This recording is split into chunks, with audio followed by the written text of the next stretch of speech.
Modeling the Ebola epidemic. We have to make some decisions as to what it is we want to use and what it is we don't want to use. This is dominated by the available data. So the available data gives us something about how many cases occurred and how many people were involved. An appropriate choice for the modeling paradigm is called SIR models. That simply stands for susceptible, infected, and removed. It's a standard technique in disease modeling. Now we go on to use Julia for a purpose. The purpose is to model the West African Ebola epidemic. And by this we just mean a mathematical model that will predict for us the numbers that are observed.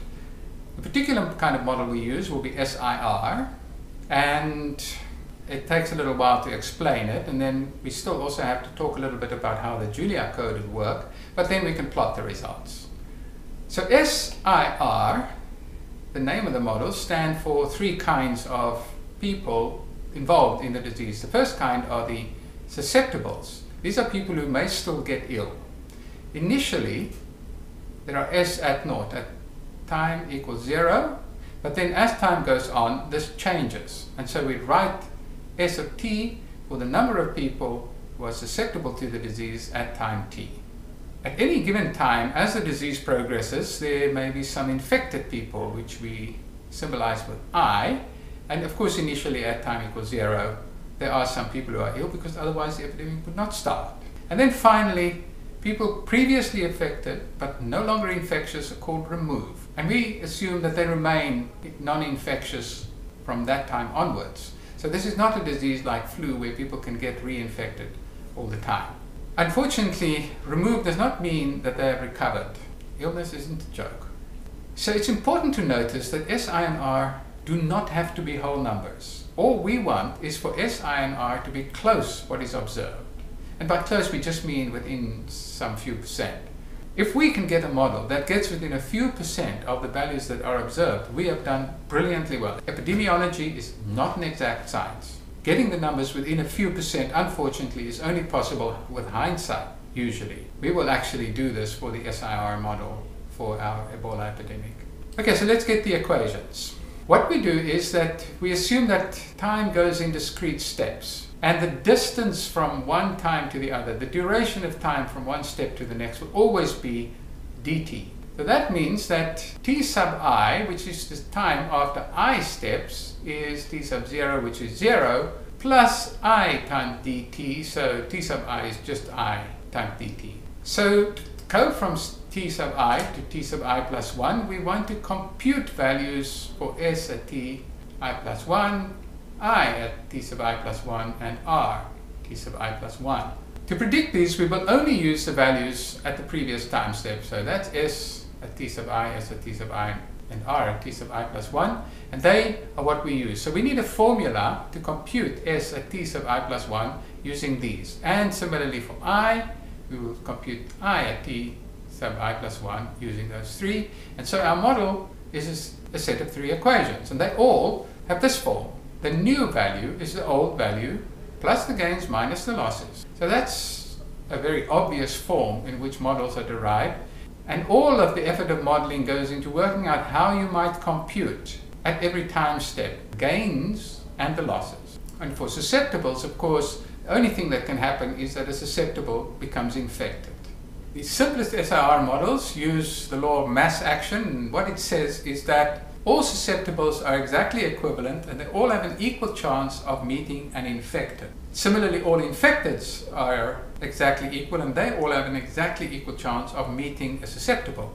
And so the number of meetings between infecteds and susceptibles is just proportional to the product S times I. That's the law of mass action.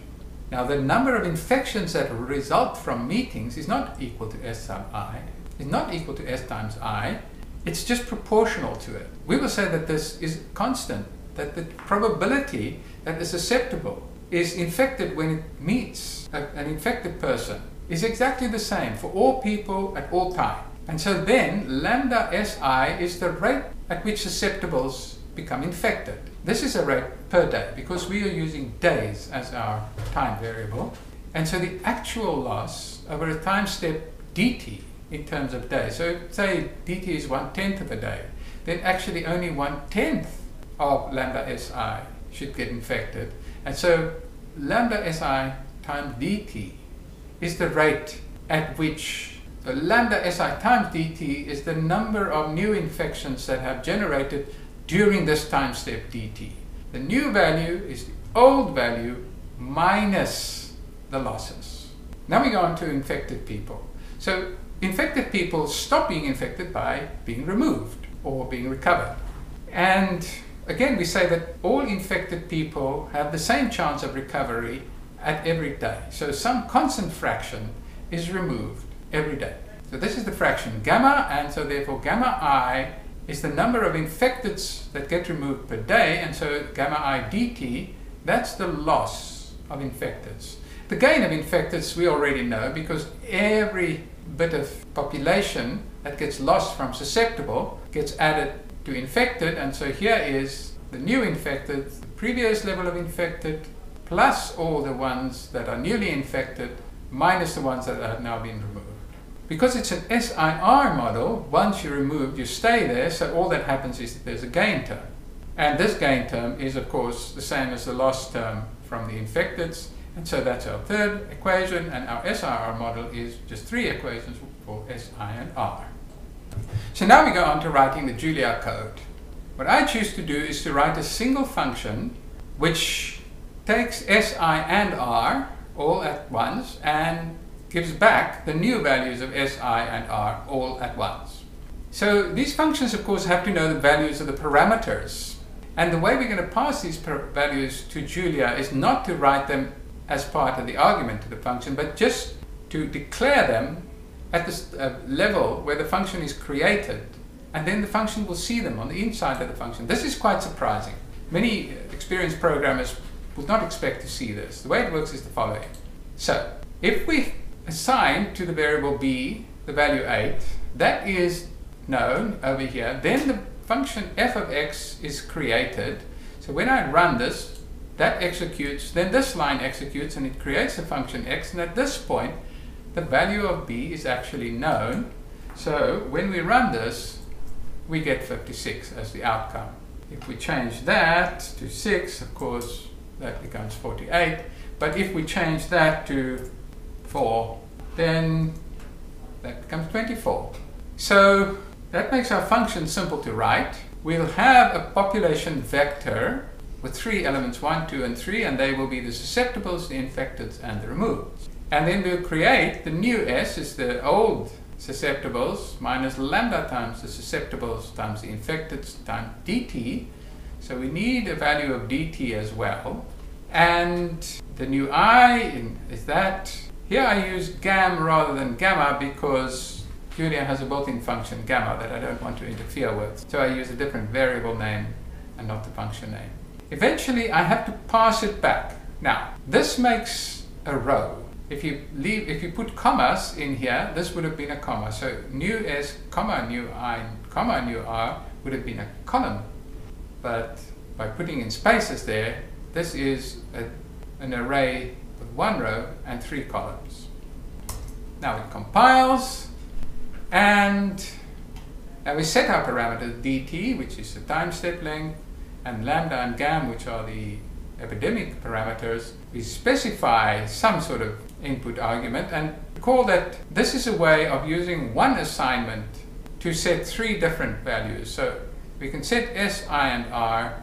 S becomes 1000, I becomes 10, R becomes 20. Notice that only 1000 is a float, the other 2 are integers.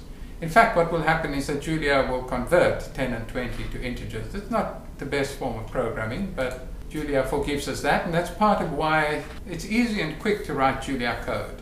If we wanted to optimize the running of the Julia code, then we might find in the end that this is one of the reasons why our code is running slower than we might want it to be. Right, so what does it do? It gives us an output of 975, the susceptibles minus lambda times infected. So the number 10, that becomes 10,000, then gam is 1/10, that means 1,000, Okay, so the function works, and so we can go back to the top, and now we discuss how we loop through all the times. We want our function to run from the start time to the end time. End time can't be infinite, so we define an end time t final. We will use 610 days to fit data from Wikipedia. So what that means is that there are n steps, tf divided by dt, but now you've got to watch out. Computer arithmetic is not infinitely precise. So if we compute n times dt, so we've defined n this way, and now we calculate tf as n times dt, this should be exactly true, mathematically, algebraically. But in a computer, we cannot be sure that this is the case. So if we wanted to, if we tested for this as an equality, it might not work exactly. So what I'd like to do instead is to use time as a variable and to keep explicit track of this number I. So then I know exactly how many steps I want to take. At the end of it, the time I reach might not be exactly the TF that I started with, but it will be extremely close to it. Actually, the take-home message is that you should not rely on exact equality, even if you can reasonably expect it. Computer code that relies on exact equality is much more prone to error, and it really requires professional programmers to use. If we know exactly how many values we are going to need, then we can create an array to hold all of them. If we take n steps, we need n plus 1 values, of course. We need a value for t equals 0, and then the values n steps on from there, so a total number of n plus 1 values. So here's the concept code. Now, this code doesn't actually do anything. The reason it doesn't do anything is that I only have comment lines inside the loop. This is just to say, okay, final 610 days, so the n steps is an integer. That's why I call the round function. And round with type integer means that it's going to round it to integer types. So that gives me an integer number of steps. Then the results I will hold in a variable, 3 columns, n plus 1 rows, and also a vector of times, which will be just n plus 1 float values. We need to specify our initial values and our initial result values. Right. So now we are ready to run the model. So I just cut and paste this code here, initializing everything. Note all the values we need. We need to set lambda, we need to set gam, we need to set dt, we need to set t final, we need to set s naught, we need to set I naught, we need to set r naught. None of these can be taken for granted. And then we initialize, we calculate the number of steps, we initialize a vector, we initialize an array for the results and for the time vector. We initialize this array. So we've created the array here, and then we initialize its first row. We're not going to compute this row. We're also not going to compute this time. Having done that, we can now just take n steps. So if we want to take a step, so we're at 1, the next value is going to go to 2. And then if step is 2, the next value goes to 3, and in the end, we end up with the n plus 1 steps that we've put in our arrays. That runs the model. That's it. Now we have all our numbers. So now it's just a question of plotting the results. And again, we use pyplot as the back end for plots, and we just say time vec versus result values. So as you remember, result values is an array with 3 columns. So this will plot, again, time vec, one curve for each of the columns of result values. And that's what it looks like. And of course, we should put up labels. So now we know that blue is the susceptibles. They crash down. The red spikes very quickly, and that comes down, and the green goes out very quickly. So certainly within 100 days, and probably within 50 days, the epidemic has spiked and gone. And everybody has been ill. There was a day over here in which half of the 10,000 people were infected. So that establishes the basics of an SIR model for the Ebola virus epidemic in West Africa. And we are now ready to go on in the next lecture to do some interrogation of the model.